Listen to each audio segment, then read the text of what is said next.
I'm Aryeh Schwartz, And I'm Rachel Galligan. and welcome to the Winsidr Show, where it's all about the W. The semifinals have been epic, and we're here to break them down.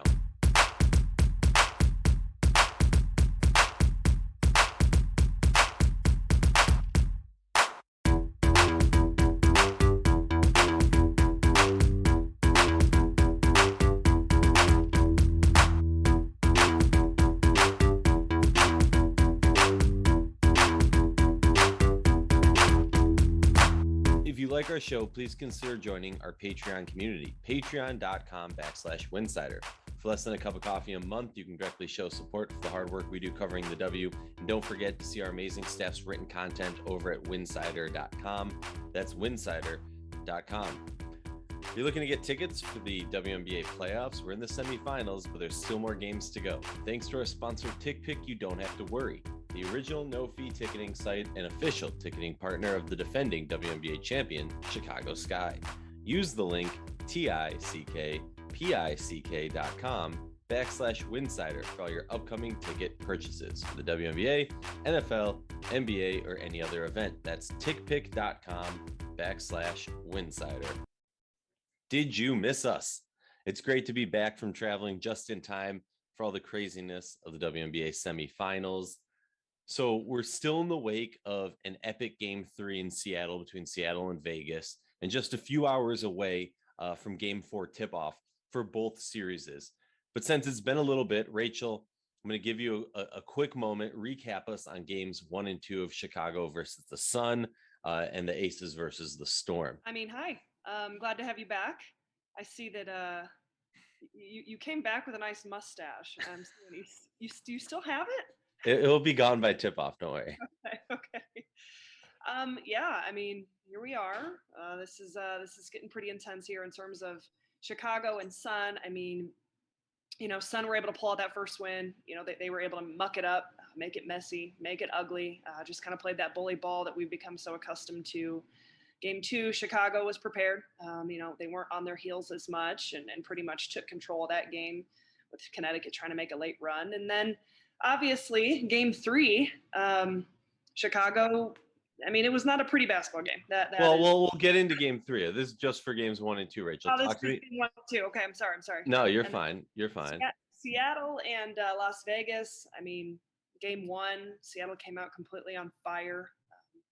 Had a lot of offensive firepower from around the entire team. Vegas just didn't really seem prepared that game. I think A'ja Wilson seemed pretty frustrated. Only had one touch in the fourth quarter. Just a lot of kind of empty possessions and strange shot selections. Vegas just didn't really look 100% there. Then Game 2, you just had that absolute epic battle of MVPs. Brianna Stewart, A'ja Wilson, just going like toe to toe, just heavy hitters, like going at one another. Vegas was able to pull out that phenomenal win to kind of even that score, and that'll take us to Game 3. And just a reminder, join our next watch party on Playback. We're doing it for basically every playoff game to the end of the season. Maybe we won't, but as of now, that's what we've been doing. The link is getplayback.com/room/Winsidr. That's getplayback.com/room/Winsidr. It's a cool platform. It's like a watch party. You get to see Rachel and I's lovely face, see the game, no spoilers. We bring on different friends who have unique and educated perspectives on the games, the teams, and whatnot. All right, so then it was the first game of the Game 3s. Chicago Sky taking on the Connecticut Sun in Connecticut. It was a back and forth, gritty game again. And I think, Rachel, as we were chatting throughout that game, I'm sitting there going, there's a positive here for Connecticut because it's the style of game they wanted. The negative was they couldn't buy a shot. They couldn't hit a layup. They are in trouble. And if you follow social media, you get why I brought up the layups. But when you look back at that game, when you think back about it, like, what's your analysis of it, Rachel? Because when I think back about it, if I'm Kurt Miller, yeah, you're upset about the loss. Yeah, there's like factors and things you'd like to do better. But end of the day, like, it really just boiled down to the fact that they were in the game and they weren't hitting shots that you fully expect and anticipate those players to hit. Well, I mean, here, you hold the defending champs to just shooting 37%. They shoot 24% from the field. You end up beating them at the free throw battle. You dominate them on the glass. I mean, it's like, I think the two areas that are the biggest areas of concern are just the turnover numbers. I mean, Connecticut only turned Chicago over 8 times versus the Sun turned it over 17 times. That's been an ongoing theme with this team throughout the course of the season. But I mean, it really does just come down to shots. I mean, you hold Chicago to 76. I mean, like, I don't know what else you can possibly do more on the defensive end of the floor. You made everybody so uncomfortable. You did what you were supposed to do in terms of being the aggressor, getting yourself to the free throw line, winning, the rebounding battle. I mean, those are two huge keys for Connecticut to be successful. I mean, so I think you look at the turnover numbers, but yeah, I mean, it's super simple. I mean, you can't have half your team, going 3 for 12, 3 for 11. Even Brianna Jones, one of the, I mean, and I think she ended up going 4 for 11. And, that's not atrocious for her, but for someone who shoots in the 60s, that's not a great night. And so it was almost like Connecticut was frustrating Chicago so much, but it almost felt like Chicago was able to frustrate Connecticut, at least when it came to being around the rim. I mean, we talked about the layups. You talked about those missed shots and the paint that we see this team make. If you just make not even half of the ones that they miss, make 3, this is a different outcome in that game. So, I mean, that was a disheartening win for Connecticut because I feel like the game plan was in place. It did go to their favor. It's just, if you're not going to make shots, like, what else can you do? This is late playoff. This is September basketball. You've just got to make shots, and shots includes obviously layups as well. Well, and I mean, there's so many aspects to it, but you talk about the Connecticut Sun, right? They're made for these like grind it out series where they're just going to battle you. They're going to play physical, and you're not going to want to play them in the 3rd game of the series. You're not going to want to play them in the 4th game. Chicago obviously has that will, that fire, that drive. They won a championship last year. And I think this year, what's made it so different is normally the team looking for the repeat struggles to have that drive, that fight, that bark. But because of how bad Chicago was, or inconsistent they were in the regular season last year, I feel like Chicago came into this season with a completely different mission, and it was much easier for them to be so driven that you don't necessarily see as much with a repeating team. But when I look at this game, I have to agree with you on many points, which I hate to do. But I think about it and I'm like, Jonquel Jones, like, your MVP, you're pulling her with 3 minutes left. I understand like the issues of who they're putting on the court, who you're putting on the court, who's being successful, who's not. But I have to think that, like, at a certain point, if I'm Kurt Miller, I'm going to rest my cap, whatever the phrase is, on Jonquel Jones, right? There's a reason she's an MVP. I know she hasn't been that level this season. But I think if they're going to move on to the finals, it's going to be because, like, Alyssa Thomas is going to do Alyssa Thomas things. Maybe she's not going to be hitting her shots. She's going to get a ridiculous amount of rebounds, get like a handful of assists, get a couple of those poke out steals.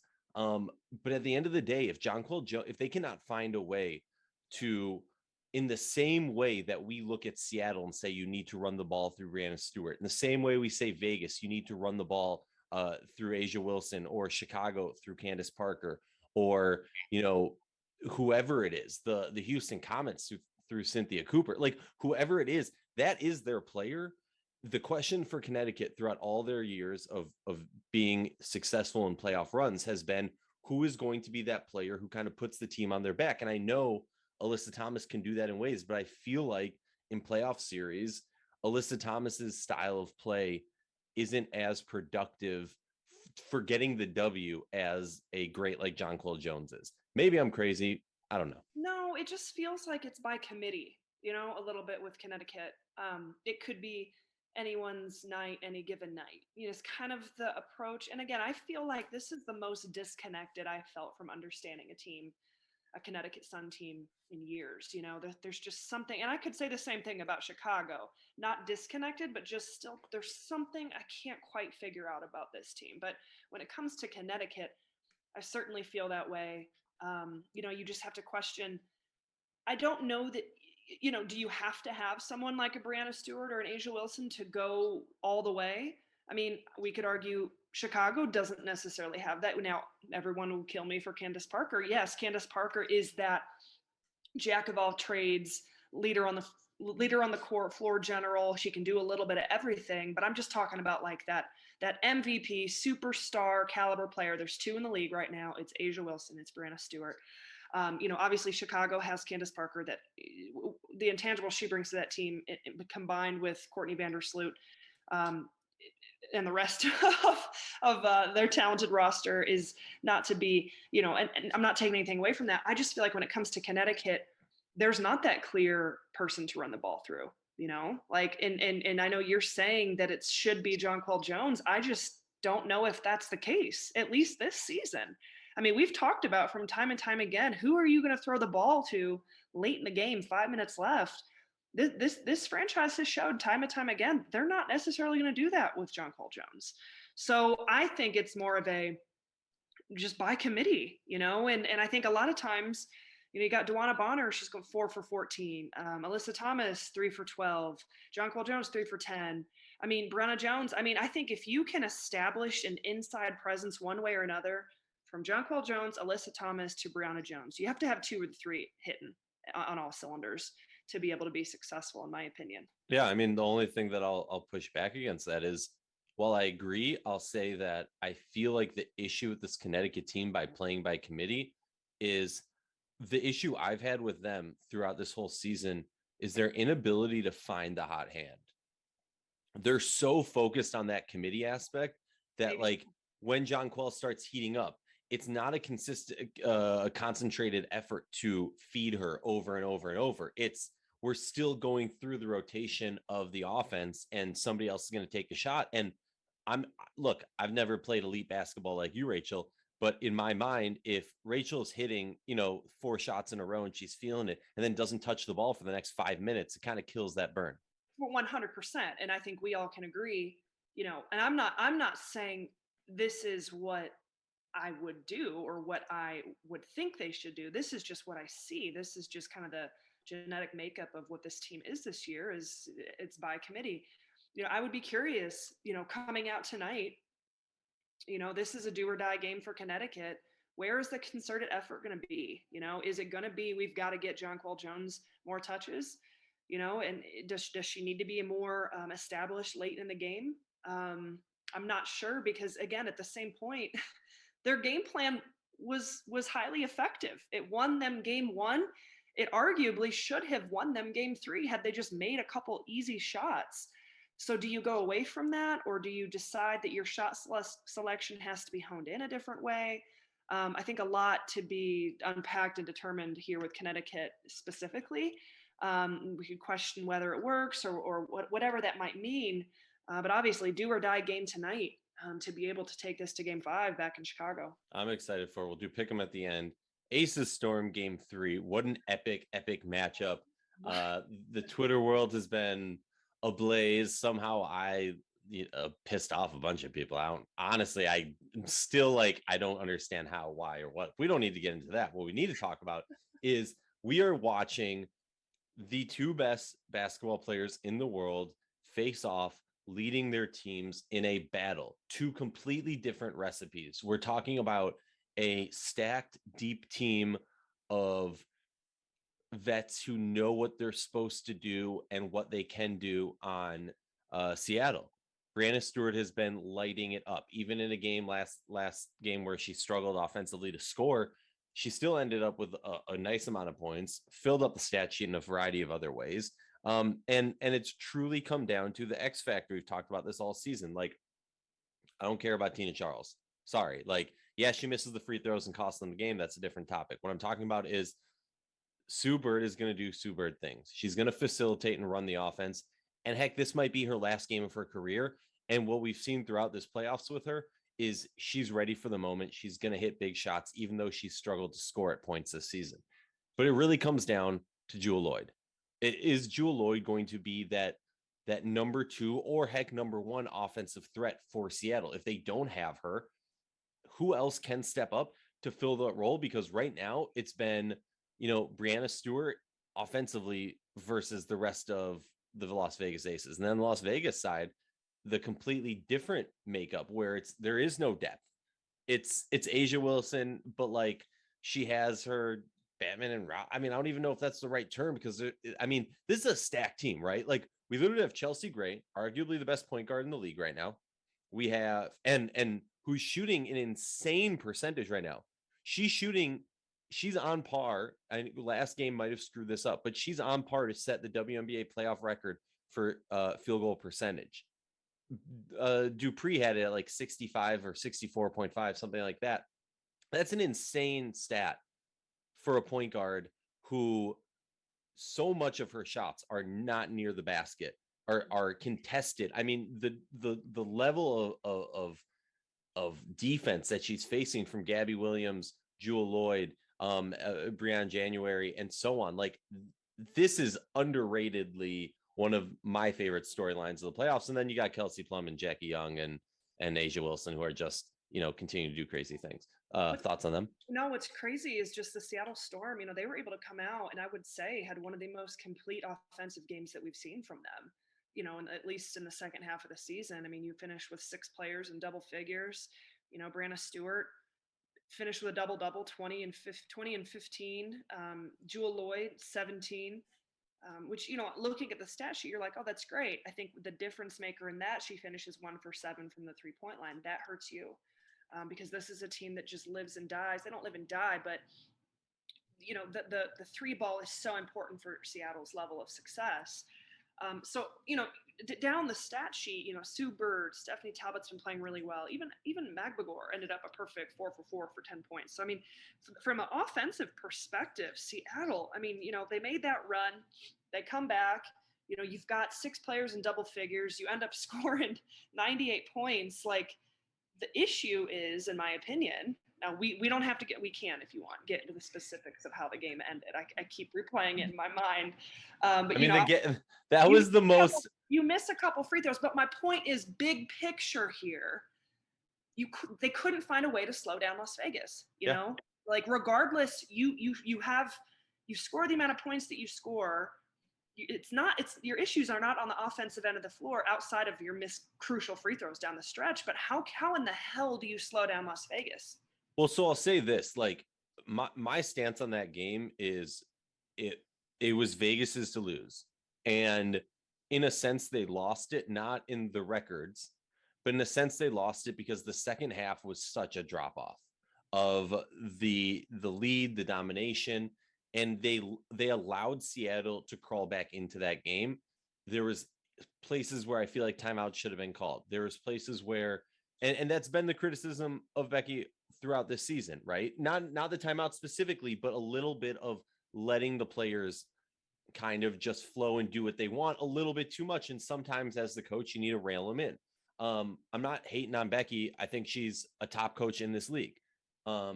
But when I look at that stretch, that's where I started to question, okay, this is Vegas letting Seattle back in the game, not Seattle putting themselves back in the game. And it comes down to, look, completely agree with what you were saying.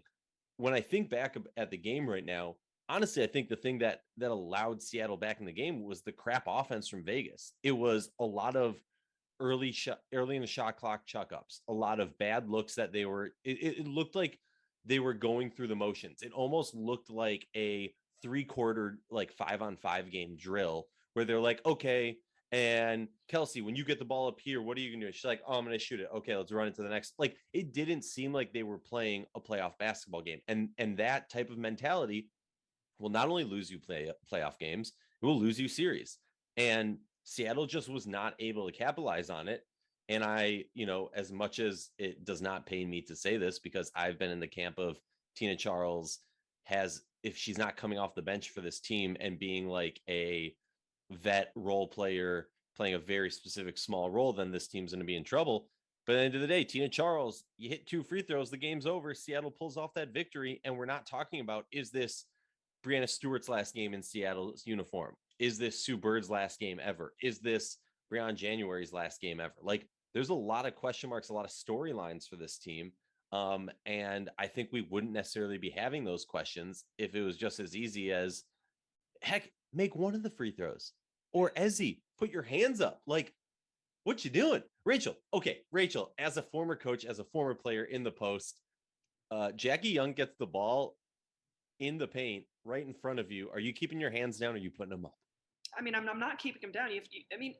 You've got to contest the shot. I mean, I understand maybe being hesitant of not wanting the and one, but to give up a point blank layup, like,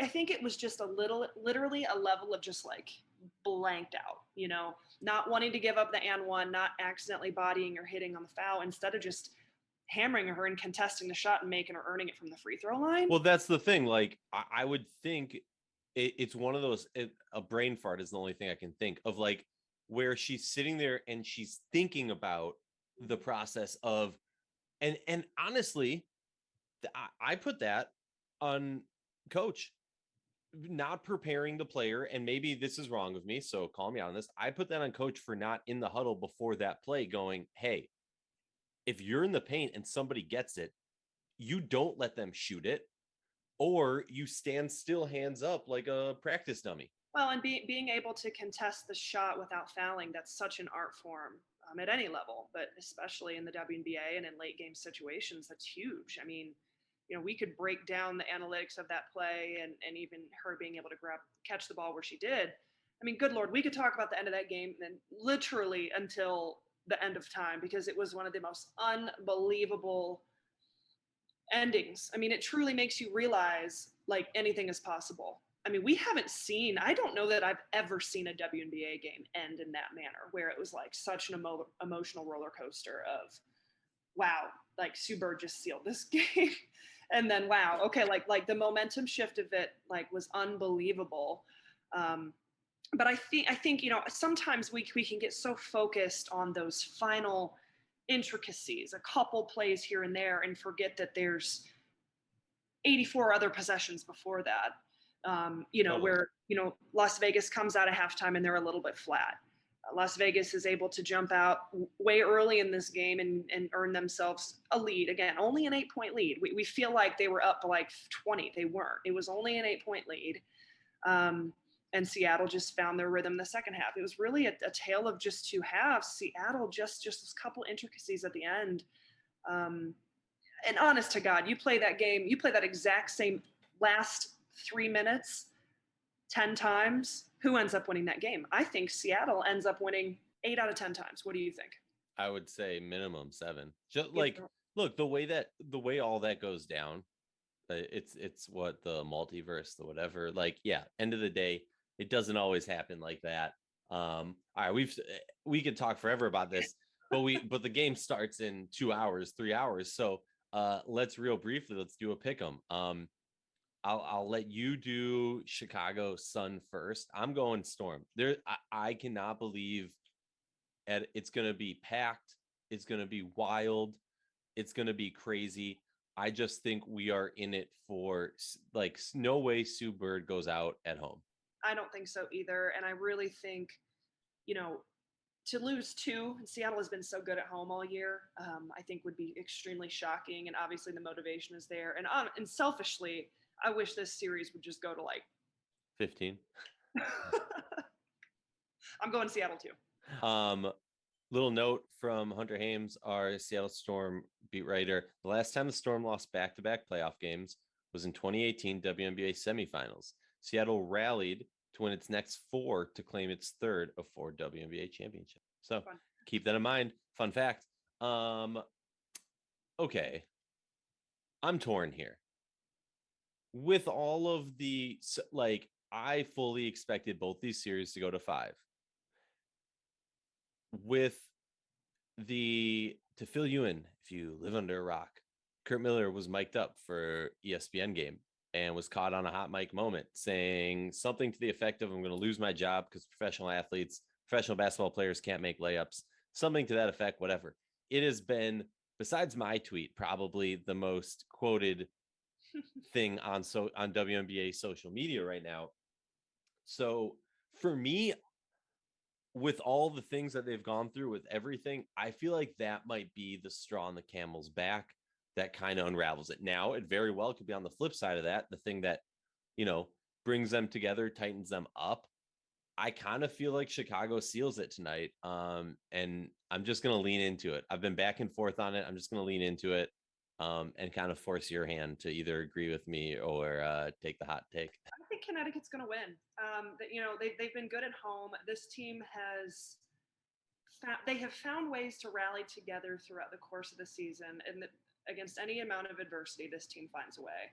The game plan is in place. We know it works, but players got to hit shots. Players, you mean at the end of the day, you look up at the scoreboard and you don't have more points than your opponent, you don't win that game. So if you're not making shots, you know, to dumb it down. What an epic breakdown of Incredible basketball analysis, I know, but like, you know what I'm saying? Like these are high level, the most elite players in the world that can't be happy that, you know, shots aren't falling the way they were.